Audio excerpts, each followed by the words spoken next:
Welcome viewers to this edition of The Colonel Speaks. Today we bring to you as to the exact political reasons for which US lost its way and its fight to the coronavirus. Please like, subscribe and share this video. December 31st, the CDC begins developing reports for HHS after getting information about the virus from Wuhan. On January the 3rd, formal notification of COVID-19 from China to the CDC. This is all from the Washington Post article yesterday.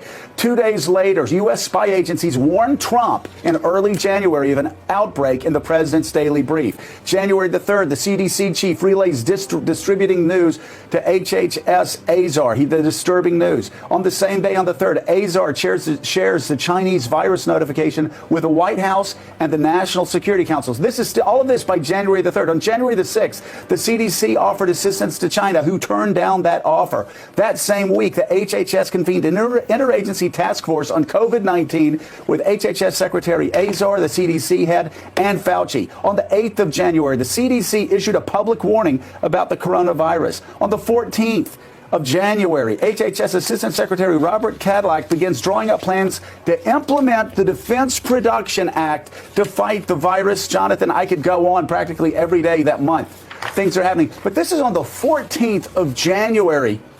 He's drawing up plans so the president can use the Defense Production Act. Of course, that has been an ongoing fight. And he scribbles one word, Jonathan, on his notebook: coronavirus. This is on January the 14th. My God, 2 months later, I mean, it's still, actually coming up on 3 months later, it's still a mess. But even, 2 months after that, it was still chaos when it came to the Defense Production Act.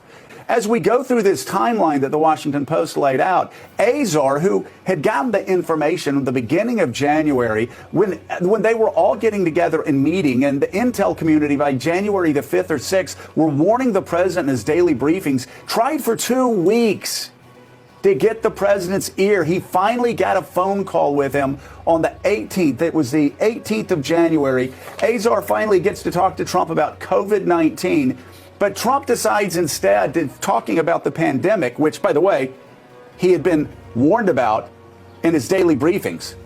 The president decides, since January 5th or 6th, the president decides instead to berate Azar, his HHS secretary, who's desperately trying to tell the president this, that he's angry at him over the HHS's attempts to limit vaping because it had backfired on him politically.